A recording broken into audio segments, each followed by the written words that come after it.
आपण पाहत आहात जनसंवाद लाईव्ह न्यूज, निपक्ष बातम्या, निस्वार्थ भूमिका.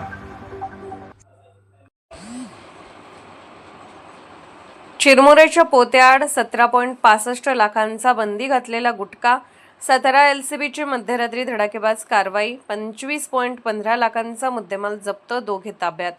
महाराष्ट्रात विक्रीस बंदी असलेला गुटखा चिरमुऱ्याच्या पोत्याच्या आड लपवून ट्रकमधून वाहतूक करणाऱ्या दोघांना स्थानिक गुन्हे शाखेच्या पथकाने सिनेस्टाईल कारवाई करत ताब्यात घेतले.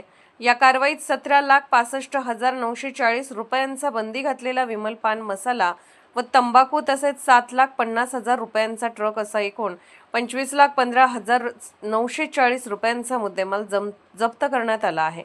पोलीस अधीक्षक निखिल पिंगळे व अपर पोलीस अधीक्षक डॉ. वैशाली कडूकर यांच्या मार्गदर्शनाखाली महाराष्ट्रात बंदी असलेल्या गुटख्याची वाहतूक व विक्री करणाऱ्यांविरुद्ध विशेष मोहीम राबवण्यात येत आहे. त्यानुसार स्थानिक गुन्हे शाखेचे पोलीस निरीक्षक विश्वजित घोडके यांनी सहायता पोलीस निरीक्षक रोहित फारणे यांच्या नेतृत्वाखाली विशेष पथक तयार करून कारवाईचे आदेश दिले होते. विश्वसनीय माहितीच्या आधारे MH10Z4696 क्रमांकाच्या माल ट्रकवर नागोठाणे तालुका सातारा येथील हायवे पुलाजवळ सोमवारी पहाटे सुमारे 2:30 वाजता सापळा रचण्यात आला. ट्रकची झडती घेतली असता चिरमुऱ्याच्या पोत्याच्या आड मोठ्या प्रमाणात बंदी असलेला विमल पान मसाला व तंबाखू लपवून ठेवण्यात आल्याचे उघडकीस आले.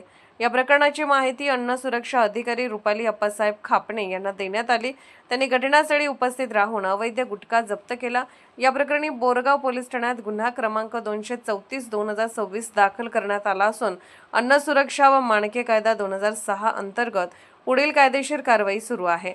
ही धडाकेबाज कारवाई पोलीस निरीक्षक विश्वजित घोडके, सहाय्यक पोलीस निरीक्षक प्रशांत हुले, सहाय्यक पोलीस निरीक्षक रोहित फारणे, स्थानिक गुन्हे शाखा व बोरगाव पोलीस ठाण्यातील अधिकारी व कर्मचाऱ्यांच्या संयुक्त पथकाने यशस्वीरित्या पार पाडली.